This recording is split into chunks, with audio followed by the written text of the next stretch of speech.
বন্ধুরা R15 বাইকটির একটি ব্ল্যাক এডিশন আছে, যেই ব্ল্যাকটিকে আপনি হুট করেই একদম ইয়েলো বানিয়ে ফেললেন, হলুদ গোল্ডেন ইয়েলো।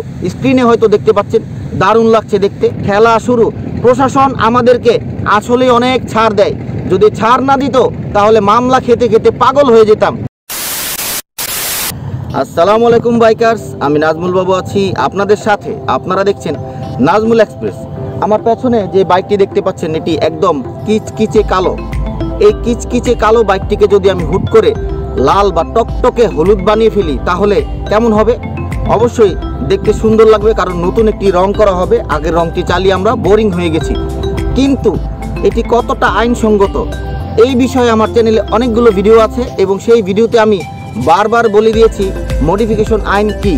এবং আমার গত ভিডিওতে আমি বাইক মডিফিকেশন আইনের যে গ্যাজেট বই 2018 সালের সেই বইটির পৃষ্ঠা উল্টিয়ে উল্টিয়ে এই পেজের স্ক্রিনশট বা ভিডিও রেকর্ডিং সহ আপনাদেরকে দিয়েছি, এবং আপনারা দেখেছেন সেখানে 12,555 নম্বর পেজ, 12,572 নম্বর পেজে বিভিন্ন আইন দেয়া থাকে।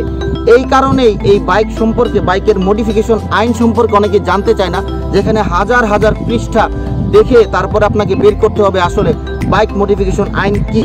তো বাইক মডিফিকেশন আইনের ভিতরে আপনি যদি বাইকের রং পরিবর্তন করেন তাহলে আপনি কি পরিমাণ রং পরিবর্তন করতে পারবেন, কোন কোন রং পরিবর্তন করতে পারবেন, বাইকের কোন রঙগুলো আপনি পরিবর্তন করলে আপনাকে মামলা খেতে হবে না, সেই বিষয়ে আজকের ভিডিও। চলুন আলোচনা শুরু করা যাক।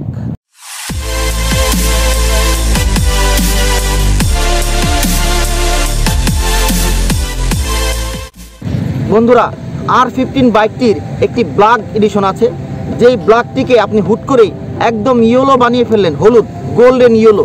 স্ক্রিনে হয়তো দেখতে পাচ্ছেন, দারুণ লাগছে দেখতে। আবার MT-15 একটি বাইক আছে, যেটিকে আপনি এমন একটি কালার দিলেন যে রংটি এখন আপনার স্ক্রিনে দেখতে পাচ্ছেন, এবং এই রংটি কি আমাকে কমেন্টস বক্সে কমেন্টস করে জানাবেন। হয়তো এই রংটি পারফেক্টলি আমার জানা নেই এটি কী রং। এগুলো কি আইনত সঠিক নাকি ব্যাঠিক? এর আগে যতগুলো ভিডিও বলেছি প্রতিটি ভিডিওতে কিন্তু আমি রেফারেন্স দিয়েছি, তো এবার আমি আপনাদেরকে রেফারেন্স দেব।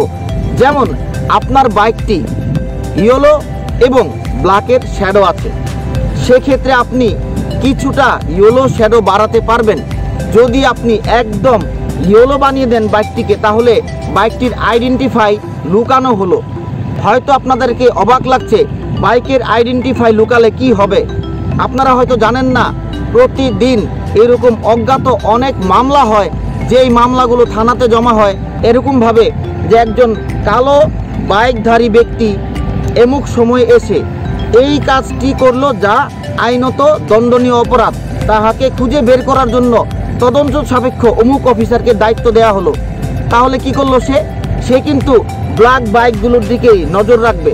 চেকপোস্টে আপনি আটকে গেলেন এবং আপনার বাইকটি ব্ল্যাক, কিন্তু আপনি সেই বাইকটিকে একদম ইয়েলো বানিয়ে দিয়েছেন।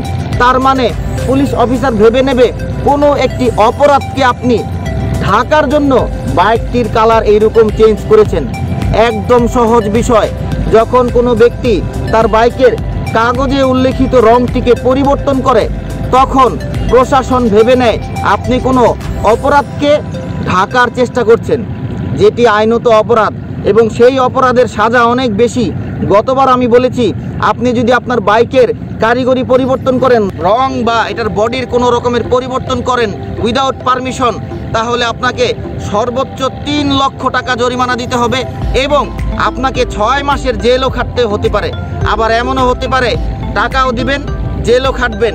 আপনি আপনার মোটরসাইকেলটিকে র্যাপিং করেন বা স্টিকার মডিফিকেশন করেন বা রং করেন, আপনি যাই করেন বা কোনো পার্টস পরিবর্তন করেন, কিন্তু সেটি হতে হবে আপনার মোটরসাইকেলের কাগজে উল্লেখিত রঙের সাথে মিল রেখে। যেমন আপনার বাইকটি যদি রেড এবং ব্ল্যাকের শ্যাডো থাকে, তাহলে আপনি কিছুটা স্টিকার বা র্যাপিং রেড শ্যাডোতে করতে পারবেন, কিন্তু ব্ল্যাকটি পুরো মুছে দেবেন, ব্ল্যাক রংটি একদম মুছে দেবেন, এটা আপনি পারবেন না। সেটি হলে আপনি অপরাধকে ধামাচাপা দেওয়ার চেষ্টা করছেন, এই মর্মে আপনাকে মামলা খেতে হবে। একদম ক্লিয়ার হিসাব। আপনি স্টিকার মডিফিকেশনের দোকানে চলে যাবেন, সে বলবে ভাই কী রং করতে চান, আপনাকে বলবে 2200 টাকা লাগবে, 2000 টাকা লাগবে। আপনি টাকা দিয়ে দিলেন এবং সে তার মন মতন একটি রং করে দিল, যেই রঙের অর্থ আপনি জানেন না। সেই রঙের বাইকটি পুলিশের সামনে দিয়ে যাবে আসবে, পুলিশ জানবে এই কোম্পানির এই রঙের কোনো বাইক নেই, এই রঙটি কেন লুকানো হয়েছে, একবার দুবার তিনবার আপনাকে থামানো হবে, তারপরে হবে জরিমানা শুরু, দুটোই আপনার জন্য বলবৎ হয়ে যাবে। তার মানে কি, খেলা শুরু। প্রশাসন আমাদেরকে আসলে অনেক ছাড় দেয়, যদি ছাড় না দিত তাহলে মামলা খেতে খেতে পাগল হয়ে যেতাম। তো যাই হোক বন্ধুরা, আজকের আলোচনা আমি আর বাড়াবো না। এই বিষয়ে বললাম, আগেই বলেছি যত রকমের প্রশ্ন আছে আমাকে করবেন, সকল প্রশ্নের উত্তর দেওয়ার চেষ্টা করব। আইনের ভেতরে থেকে, গ্যাজেট থেকে 12-13 হাজার পৃষ্ঠা উল্টে পড়ার দায়িত্বটা আমাকে দিয়ে দেন। আপনারা জাস্ট আমাকে প্রশ্ন করেন, আমি জাস্ট আমার সময় মতো সাধ্য মতো সকল প্রশ্নের উত্তর দেওয়ার চেষ্টা করব। তো বন্ধুরা, আজকের জন্য বিদায় নিচ্ছি। আর হ্যাঁ, আমার চ্যানেলটি সাবস্ক্রাইব করবেন এবং পাশে থাকা বেল আইকনটি ক্লিক করে দেবেন, যাতে অনেক অনেক গুরুত্বপূর্ণ কিছু ভিডিও আপনাদের মিস না হয়ে যায়। তো বন্ধুরা, ভালো থাকবেন, সবসময় হেলমেট পরিধান করে মোটরসাইকেল চালাবেন। খোদা হাফেজ।